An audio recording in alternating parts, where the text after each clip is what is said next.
Bonjour, toujours dans le cadre du 110e anniversaire du début de la bataille de Verdun, je poursuis mon périple aux alentours du bois des Corps. Je suis à proximité du bois Le Chaux-au-Lit, où la ligne numéro 1 de la Grande Garde est tenue par le capitaine Vigneron, sa 10e compagnie, accompagnée plus à l'intérieur avec ses lignes de soutien, qui sont elles tenues par le lieutenant Bourgeois et l'adjudant Hamon. Tout cet ensemble fait partie du 59e BCP. Alors, voyons les lieux.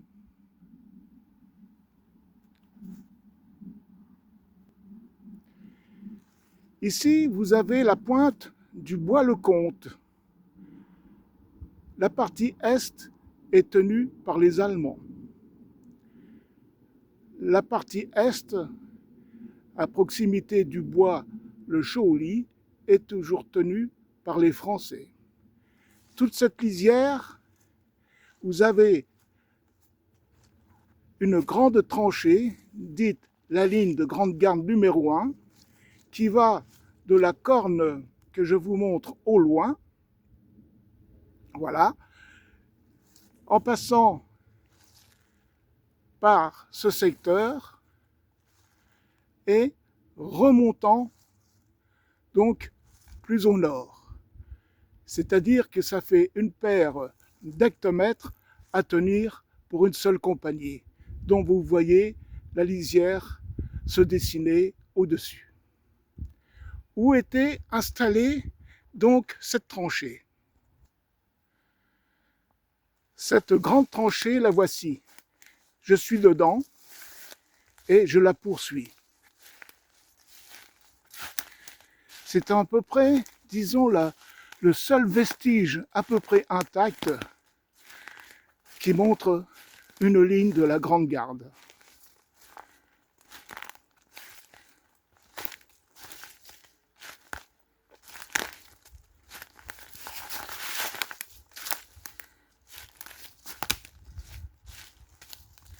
Et ça continue. Elle faisait face à un glacis que je vous montre. Un glacis en termes militaires, c'est un secteur dépourvu de toute végétation. Et nous apercevons au loin le village de Ville-devant-Chaumont,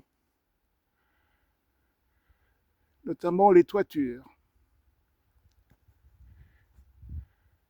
Les Allemands donc tenaient toute cette ligne-là et avaient même creusé des tranchées dans ce glacis.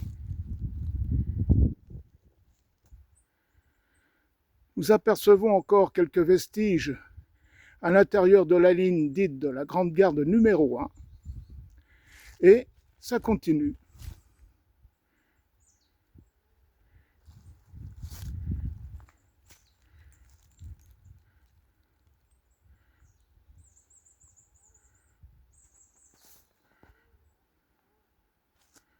Et elle s'arrête au-delà de cette lisière que je vous montre. Et on la voit encore mieux ici. Elle continue.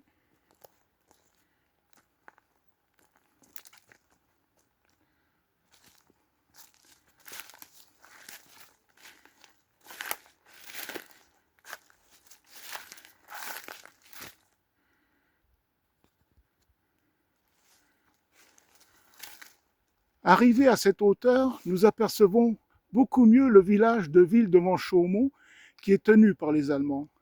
Et là, on peut s'apercevoir de son église.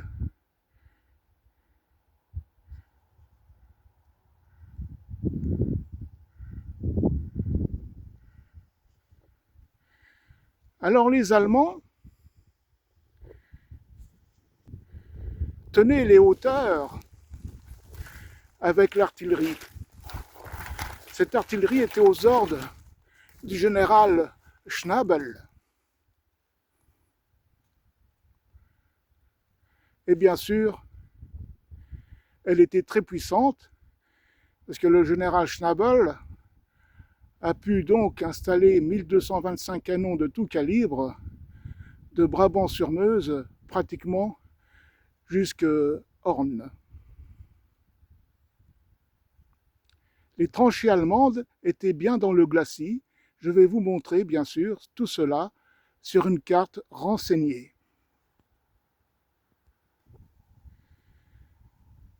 C'est ici que se termine la ligne de Grande Garde numéro 1, tenue par la 10e compagnie du capitaine Vigneron au matin du 21 février 1916.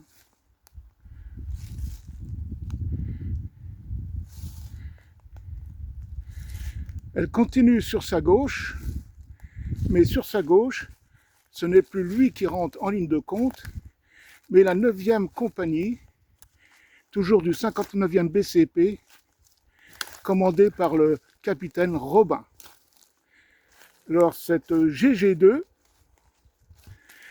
suivie de GG3, feront l'objet d'une autre émission.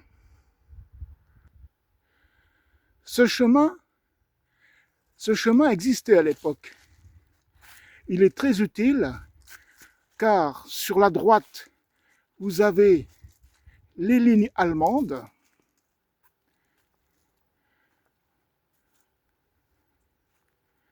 Dans le bois dit le Chauffour. Plus loin, au-delà des arbres, vous avez le village de Flaba, tenu toujours par les Allemands également.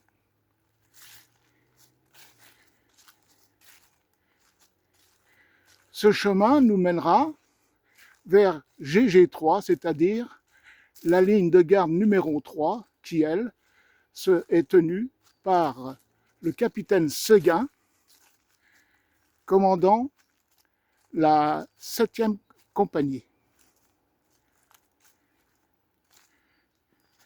Et je passe devant un obus-torpille,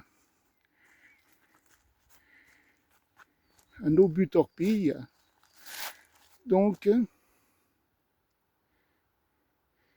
ce genre d'obus est tiré par les crapouillots français. Pour vous informer, cet obus était déjà là au mois d'août 2025 et il y est encore.